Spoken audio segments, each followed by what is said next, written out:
శాసనసభ నియోజకవర్గాలు పెరుగుతాయి, పార్లమెంటు నియోజకవర్గాలు కూడా లెక్క ప్రకారం అయితే పెరగాలి. కానీ మొన్న మధ్యనే కేంద్ర ప్రభుత్వం ఆలోచన కొంతమంది విలేకరులు పత్రికల్లో రాశారు. వాళ్ళు ఏమంటారంటే 1980లో 70లో ఆనాడు భారతదేశ జనాభా విపరీతంగా పెరుగుతా పోతున్నది కాబట్టి ఫ్యామిలీ ప్లానింగ్ చేసుకోవాలి. మాకిద్దరు మేమిద్దరు ఈ స్లోగన్ తోని ఆనాడు కుటుంబ నియంత్రణ అని చెప్పి బాగా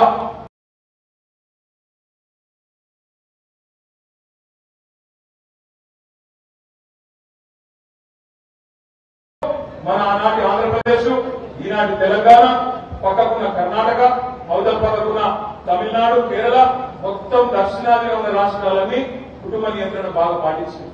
అందుకే ఇక్కడ జనాభా తగ్గింది. కానీ ఉత్తరాదిలో ఉండే ఉత్తరప్రదేశ్, మధ్యప్రదేశ్, బీహార్, రాజస్థాన్ వాళ్ళేమో ఇల్లే మాట, ఆడేమో జనాభా పెరిగింది. ఇవాళ కేంద్రం ఏం ఆలోచిస్తుంది ఎక్కడైనా వాళ్ళు ఏమంటారంటే రేపు సీట్లు పెంచాలి 2026లో. ఎక్కడ ఎంతమంది ఉంటే అక్కడ అన్ని సీట్లు పెంచుతామంటారు. ఇది న్యాయమా? ఇది కరెక్టా? దక్షిణాదిలోనేమో కుటుంబ నియంత్రణ పాటించి దేశం కోసం అని చెప్పి పిల్లలు కనకుండా ప్రభుత్వం చెప్పిన మాటిన వాళ్ళకేమో సీట్లు తగ్గిస్తారట. కానీ ఉత్తరాదిన ప్రభుత్వం చెప్పిన మాటిన కూడా ఇష్టం వచ్చిన పిల్లలు కానీ మరి అక్కడ పేదరికం పెంచిన వాళ్ళకేమో సీట్లు పెంచుతారట. ఎందుకు ఉండాలి బీఆర్ఎస్ అని అడుగుతున్నారు కొంతమంది. పార్లమెంట్ లో ఎందుకు ఉండాలి బీఆర్ఎస్? ఇది జాతీయ పార్టీల మధ్య ఎలక్షన్ కదా, మీకేం సంబంధం అంటారు. ఎందుకు ఉండాలి బీఆర్ఎస్ అంటే రేపటి రోజున తెలంగాణలో మన పార్లమెంట్ సీట్లు తగ్గితే దానికోసం కొట్లాడాలంటే కొట్లాడే ఒకే ఒక జెండా ఈ గులాబీ జెండా మాత్రమే. కాంగ్రెస్ బీజేపీ సన్నాసులు ఆ టూడు బసవన్నలు వాళ్ళు ఢిల్లీ వాళ్ళు ఉసుకో అంటే ఉసుకో, డిస్కో అంటే డిస్కో, సిట్ అంటే సిట్టు, స్టాండ్ అంటే స్టాండ్, నోరు కూడా తెరవరు వాళ్ళు పార్లమెంట్ లో. తెలంగాణకు రేపటి రోజున పార్లమెంట్ లో ఏ ప్రయోజనాలు కావాలన్నా రేపు ఆదిలాబాద్ లో సీసీఐ ఫ్యాక్టరీ గురించి అవసరమైతే ఆమరణ దీక్ష చేయాలన్నా లేదా గల్లా బట్టి అడగాలన్నా అది సాధ్యమయ్యేది తప్పు గారికి ఈ గులాబీ జెండా తప్ప. రేపు పార్లమెంట్ సీట్లు ఇక్కడ తగ్గుతున్నాయి తెలంగాణలో అంటే గట్టిగా కొట్లాడగలిగే నాయకుడు కేసీఆర్ తప్ప ఈ బీజేపీ కాంగ్రెస్ సన్నాసులతో ఆ పని కాదు. రేపటి రోజు ఇక్కడ రైల్వే లైన్ రావాలన్నా, ఆదివాసీలకు రక్షణ ఉండాలన్నా, రాజ్యాంగంలో మళ్ళీ మన గిరిజనులకు కానీ మన దళిత సోదరులకు కానీ రిజర్వేషన్లు పోవద్దన్నా తప్పకుండా ఈ గులాబీ జెండా ఇక్కడ ఉంటేనే మన తెలంగాణకు శ్రీరామ రక్ష అనే మాట అందరూ గుర్తుపెట్టుకోవాలి. రోజు సత్తుదాదా అన్ని ఇళ్లకు రాలేడు. ఎందుకంటే 16-17 లక్షల ఓట్లు, 2111 బూతులు, 52 మండలాలు, 8 మున్సిపాలిటీలు, అంతటికీ ఒక మనిషి అందరు.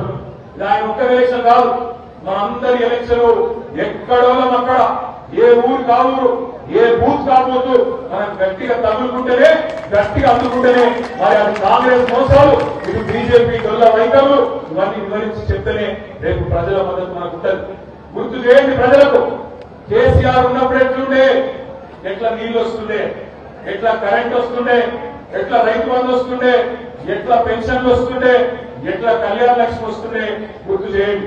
ప్రజలను అడగండి, కులం బంగారం వస్తుందా అడగండి, కులం బంగారం అన్నారు అడగండి, వస్తున్నదా లేదా, 15,000 వస్తున్నదా అడగండి, కరెంట్ చక్కగా వస్తుందా అడగండి, రుణమాఫీ అయిందా అడగండి.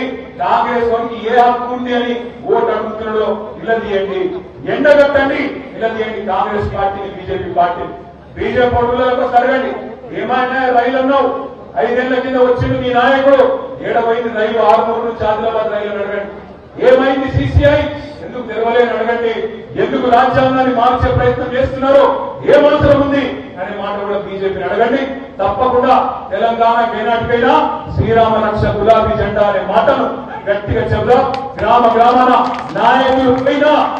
నాయకులు పైన మనలో పోరాట పట్టిన తగ్గలేదు అనే విధంగా రేపు మే 13 నాడు మన గులాబీ జెండా ఆదిలాబాద్ లో ఎగరేద్దామనే మాట ఎందరూ కూడా విజ్ఞప్తి చేస్తూ, మీరు ఎప్పుడు రమ్మన్నా మే 13 వరకు కానీ ఆ తర్వాత కానీ తప్పకుండా మొత్తం పార్టీ ఎమ్మెల్యేలు 35-36 మంది ఉన్నాం. అందరూ కూడా అనిల్ జాదవ్ గాని, గోవలక్ష్మి గాని, మాజీ ఎమ్మెల్యేలు, మాజీ మంత్రులు గాని అందరూ మీరు ఎక్కడికి వచ్చినా, ఏ ఒక్క కార్యకర్త సమస్య వచ్చినా అందరం వస్తాం, మీ పక్షాన్ని నిలబడతాం. పోరాటం కొనసాగిస్తామని చెప్పి కూడా తెలియజేస్తూ జై తెలంగాణ. గట్టిగా ఆదిలాబాద్ దగ్గర